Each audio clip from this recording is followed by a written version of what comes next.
and you're watching the Veterans Corner.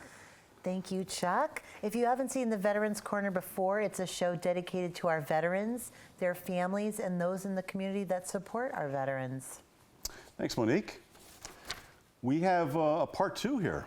Actually, I forgot to mention that to the viewers on the first show, that this was a 2-part series. Well, they're all the more surprised. Yeah, and it's here we are. Well, they're surprised to see you again, I think. Well, we joke around a lot. Justine was on the show about 2 years ago, I think it was. We see each other a lot, over at Farmington Health. And right after you were on the show, you went on to produce your own show. That's correct. With Farmington Valley Health District. Correct. So it's great to have you back. Thanks for having us. And we also have Kimberly Brown. Yep.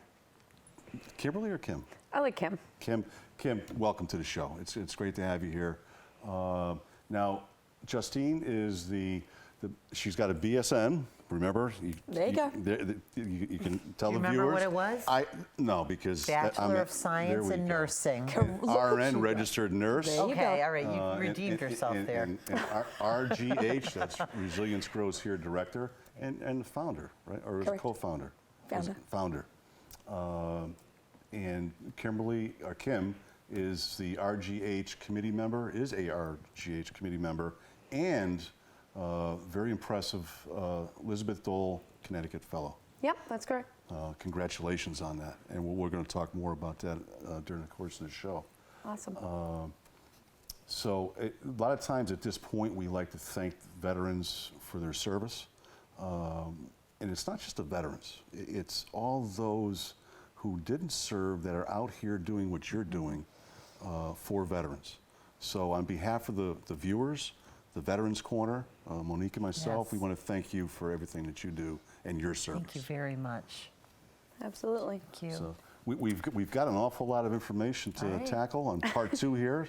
So let's jump into it. All right. So Kim, can you tell us a little bit about your role as a caregiver, I believe for your husband, correct? Yep, that is correct. Yeah, so me and my husband have been married for over 8 years now. He served active duty Army. He deployed 3 times to Iraq, once to Afghanistan, and it was in 2013. He returned from Afghanistan, and shortly after we had our first child, he was on his way home from a normal day on base, and he said, I just want to drive my car into a Mack truck. And I just hoped and prayed he'd stay on the phone and drive home to me. And he did, but that was the day I really knew that his service was over, and this was going to be the time that I was going to become that voice for him and that reason. Shortly after, we went to Army Behavioral Health, and he was asked to fill out a survey. So 2 weeks, they said he could come back 2 weeks later and fill out the survey, come back 2 weeks later, and they would prescribe him medicine. If I wasn't there, I believe firmly my husband would have killed himself. Yeah. So I knew from that point on it was a joint effort to stay alive and to fight for him. Wow, pharmaceuticals is always the answer. Yeah. Unfortunately. I mean, yeah, but the largest issue was there was no urgency to take action and take care of him. Yeah. I mean, if I'm going to kill myself and you tell me to come back in 2 weeks, I'm going to go kill myself. Yeah. Where's the purpose and that why? happens more often than not. Yeah. When there isn't a Kim there, right? Yeah. And there's somebody that's there and there's no support. Oh, I'm glad you were there. Yeah, it's been. I mean, he's stuck with me now. We've been through thick and pretty thick stuff. I did meet your husband at a veterans dinner. It was an honor to meet him, and he spoke very highly of you and the care you give him. So yeah, he's a good man. Yeah, he is. Well, the next question we're going to ask is, what motivated you to work with RGH? You touched on some of it now. Anything you'd like to add? Yeah, I mean, Chris, when he got out, I think we both lost that sense of identity more so than I thought I was going to. I wasn't in the Army, so I really didn't think it would change for me, but it did, and we struggled a lot. My husband, he can't get along with other civilians, and so I just started checking Facebook for events, anything really, Google, and there was an ice cream social. And they said they'd have grassroots ice cream. And my husband, he loves ice cream. He can eat a gallon. And he went. He wasn't really super excited. You know, I was more excited. I think I talked to Justine for probably the whole time. Somebody came, stole my kids from the community garden. And I got really sick after that. So they helped me, and I always told her, I'm going to pay you back. And she was like, no, you don't have to. And I don't know. Seeing my husband struggle so much, I know there's not always a Kim. And I have that voice. One day, my husband and I had a really horrible day, and I took to Facebook and I wrote a letter to PTSD. Justine saw all the shares, all the comments, and she said to me, people listen to you when you talk. And they offered me a space to share my voice and do what I want with it. Since then, I've added 3 locations total for military families to come meet, just have coffee, conversation. We just hosted a holiday party on December 5th. We had Legos for every single military kid that came. So it's become larger than life for me, really. I mean, it's not a big group of people, but I know it's working. It's a great support group. Yeah, it is. Kim is a force to be reckoned with. And when you look at the families that live in our community and you look at the veterans who sometimes don't have a voice, part of our role is giving their family members a voice. Yeah. This is their story. This is their narrative. Our role is to lift that up. And Kim is an amazing example of a woman who has taken on the role of caregiver.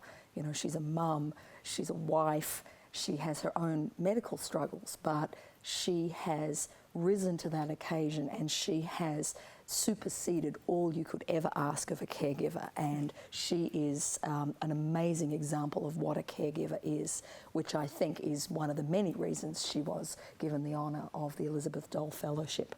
Wow. Because she truly is that voice of our hidden heroes. And that's what our families are. They are our hidden heroes.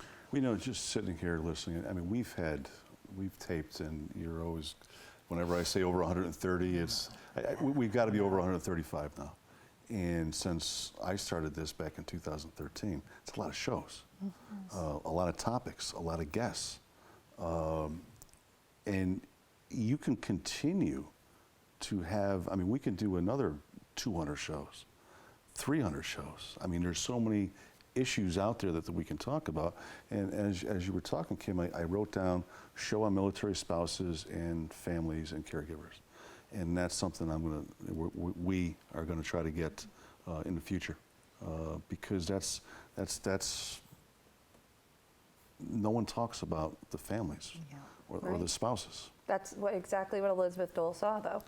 In 2012, when Bob Dole was in Walter Reed for a year, she saw it firsthand. She lived it, and she knew she had to do something. I mean, powerful people have backed this cause of helping military families. Tom Hanks, I mean, he funded Champion Caregiving all on his own. I mean, every single dime that is donated to the foundation is theirs. He underwrote every single part of that, all the manufacturing. So, I mean, everybody that's involved, they see these people standing next to the wounded warrior, because without the military spouse, the kids, the wounded warrior cannot thrive. I mean, they can't. You know, who's reminding them of their appointments? Who's helping them take their meds? Who's pushing them to get out of bed? There were days when my husband wasn't going to live anymore. Yeah. He said he was putting on his people suit. So, I mean, you know, he wasn't living. It was just for me and my girls. So I really believe that the people sitting right there next to our veterans are just as important and key in their care after the service. Extremely important. As a matter of fact, I just put your name, Mara, over there. Love to have you back. Absolutely. And we can have 2 other guests and really dive into that topic. I know quite a few amazing military spouses now. We'll I bet you do. We'll talk about it as far as getting guests. Sounds like a plan. You know, Chuck and Monique, one of the things that we say at Resilience Grows here is that our heroes return to communities and families, not programs. And I think what happens is a lot of incredibly well-meaning organisations are so program-driven, they forget that every family and every community looks different. And our heroes come back to those families and communities. And it's our job to lift them up and give them the voice, because ultimately they're the ones that see what goes on at night when the lights are off and the shades are down. And that's when the problems happen. And that's our job, is to equip and skill families with that voice so that it's heard. Extremely important. Extremely important. Let's move on. Can you, Kim, can you tell us a little bit about the actual work that you do with the Elizabeth Dole Foundation? I know you're a Connecticut fellow, so what does that entail? So in every state there's a Dole Fellow caregiver. So there's one, and we serve 2 years term. So this is my first year, and I'll do a second year. And some of the great work I can personally attest that I'm doing, we signed on East Granby as a Hidden Hero City, Windsor Locks, and Hartford. I'm working on getting every single state or city and town in Connecticut signed on, because it's important. A Hidden Hero City initiative is one of my most, I love it. I live it, I breathe it. I'm big on community. So for me, we can't help our veterans unless we engage the community. If they don't know what is happening with their neighbors, they don't know what's happening with their sons, their daughters, their husbands, their wives, whomever served, they can't help. And East Granby, for me, was the kind of the key to open the door. So to become a Hidden Hero City, you have to pledge to partner with the Elizabeth Dole Foundation. You're going to work to identify the caregivers and the families in the community, and from there, we sit down and we kind of identify what are their needs, what's lacking for them, what do they need to survive, to thrive, what are those needs?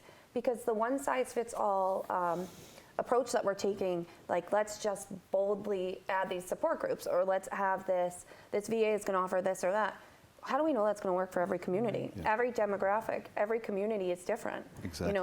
Even in Connecticut, the different towns, Simsbury, they're very well off. You go to Windsor Locks, they're a working class. Those needs are going to be different. Absolutely. And we can't attack that unless we know exactly what those are. So through the Elizabeth Dole Foundation, that's one of the initiatives I work on. I also spent October in DC, a full week there on Capitol Hill. I met with Senator Murphy, Senator Blumenthal, Congressman Larson, and Congressman Courtney. I kind of chatted with them about some of the needs. I'm now on Congressman Larson's congressional board, and I'm working with them to make sure that they are identifying the needs in the communities. That's great. Outstanding. Yeah. It is outstanding. I don't give up, so I had two meetings on the Hill, and I ended up with 4. I see why Justine says you're a force to be reckoned with. That is clear to me already. I'm stubborn. I think that's great. it. Listen, Well, that's you what have we to be. need is You have to be. stubborn. Exactly. You can't back down. Absolutely. And especially when it's the person you love. There's really no Absolutely. limits. That's right. Now, your work with the Elizabeth Dole Foundation, how is that working or benefit your working with RGH? I think they just partner so nicely. RGH, they are all about community to me and mental health, really. And for me and my family, that's pretty much near and dear, because my husband, he has PTSD and TBI. And those are our biggest struggles. He's not an amputee. He has a hip impingement, but these are invisible things. So RGH, that is where they really come into play. And, I'm working in East Granby, and RGH sponsors my space for the Military Family Connection. If I don't know if I'm kind of stuck, I've had some families with some domestic violence, or, some things outside of my scope, I can call Justine, and Resilience Girls Care kind of steps in. I don't know, they just kind of work. Yeah. You can't have Resilience Growth here without the families, and that's Elizabeth Dole Foundation. We're the families. We're advocating for them. It's great. It is great.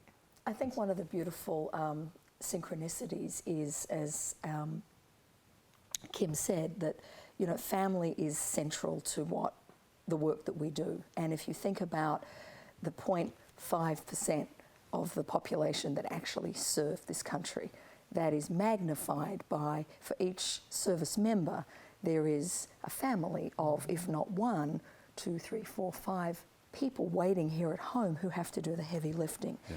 And as Kim, being this incredible force to be reckoned with, you know, compared to the bravery and the resilience that it takes to go out there and do the role of an artillery officer in the Army or a Marine or someone from the Navy, I mean, this is our job here at home. This is where our role begins. And Resilience Grows Here is about creating those connections so that people like Kim can do what she's so good at. When she needs connections, that's what we do. Yeah. But Kim is the voice of the families because she is the family. Yeah, and this show here, as everyone knows, this is to get your word out. Yeah. I mean, since day one, because there was never really a voice for that to happen. And we're seeing coast to coast now. Yeah. I mean, there's people that are watching this on YouTube on the West Coast, the Gulf Coast. So I mean, you know, as time goes on, it's a much bigger platform for you to get the word out. You know, you had mentioned TBI, you know, traumatic brain injury. For those viewers that don't know what TBI is, I sat in one of your little seminars, talks in Avon, and I didn't realize the connection between TBI and PTSD, or PTS, as we're calling it. And you know, on future shows, I know we're going to have you and Dr. Jean on together, and that's going to be a tremendously informative. Is that good grammar? I think it is. It is now. I'm going to It miss is that now. one. It I'm is going to now. miss that show. You know, and tremendously informative. Yeah. You know, show that really everyone should see. I've been asking for that, so I think it's important. Well, and I know Dr. Jean is going to be able to talk about this from a clinical perspective, but Kim is an authority of being able to talk about what Right. this looks like in a domestic Right. situation. Yeah. Right. And the challenges faced by families and caregivers of those who suffer Right. from both PTS and TBI. And getting that diagnosis too, it's incredibly hard. I mean, Really? yeah, my husband's going through polytrauma right now. He's lived in a state of denial for a long time. You know, I think awakening and kind of coping with whatever lies ahead is hard for him. So admitting he has this traumatic brain injury or this PTS, I think it's really hard. It's I saying bet. something's wrong with me, and it doesn't mean that you're not whole anymore. It just means that something's wrong and we have to treat it. Just like we would treat if you were diabetic. Right. It's no That's different. right. It's, you know, but But I it's mean, saying, it's admitting you have something that's you have to deal with, basically, right? That's tough. I Yeah. can imagine. And it's invisible. yeah. It is, and you can't see it when you look at him, right? No, everyone Right. says that to me, especially about He my looks husband. fine, He's so right? charismatic. Right? He's so Yeah. friendly. He's such a good father. You know, so it's hard for them to really see the broken pieces that we have to put back together. But I mean, how can you? Congressman Larson actually said in Hartford to me, how can he not have issues after 4 deployments? How can he go to Iraq and serve and do things that you typically don't do, and not? Yeah. The you average know, person out there does not go through these Right, things. and repeatedly for a year, over and over again. I mean, how can anyone be whole? How can we So expect that of true. them? PTSD, I mean, you can have somebody standing next to you and scale of 1 to 10, they're a 10, and you don't know. Because, you know, a lot of times you're hiding it, and you don't want anybody to know what's going on. And you know, I think the role of the family here is so important because it's invisible. And I mean, Kim said it beautifully when she said that her husband puts on his people Human suit. suit. His Yeah, human people suit. suit or whatever. Yeah. So out he goes into the world, and to all intents and purposes, there's nothing wrong. But it's at home when he feels the most safe that he can reveal what's going on. Yeah. And if we don't skill families, if we don't skill caregivers to be able to identify, to be able to seek the assistance and advocate for that help, then we are failing. Yeah. You know, we direct so much money into direct veteran services, but we forget the key to getting veterans to direct veteran services are their Right, families. that's true. Well, let me ask you a question. We'll go off the script here a little bit. We're talking about How PTSD. unlike us. Yeah, I know. I know. How like Chuck? Yes. Well, it's important. It is. You know, you've got those that have PTSD and they're hiding it during the day. And that struggle to hide it when they do get home at night with their spouses, their families, a lot of times that's where it explodes, isn't it? I hate the word explode. Well, it's because it comes out. right. I just to the stigma of you think of that angry veteran that's about to break. It's not always that. Like for my husband, he's not violent at all. He just all of a sudden like everything powers off and he's gone. Yeah. And it's a process. I mean, I get these amazing, beautiful, like my whole person is with me days, and then I have to grieve that person but still help that person, whoever appears on the days where he can't power on anymore. And those are really hard days. I call Justine sometimes and like, I don't know how I'm going to survive this marriage another day. Like I love the person I know, but this isn't that person. And how do you get through that? I mean, he's not angry. He's gone. I mean, he doesn't want to do anything. He doesn't want to play with the kids. He's just, I don't know. He's just not there. He can't remember anything. He can't hold a conversation. Concentration. Yeah, he's just, and a Vietnam veteran said to me that it isn't just being like, I always thought, stay away from the crowds, Chris, stay away from the fireworks kind of things. But it can be a way that you feel in like, the way that opening a present makes you feel, something as silly as like a sensation, and that person disappears.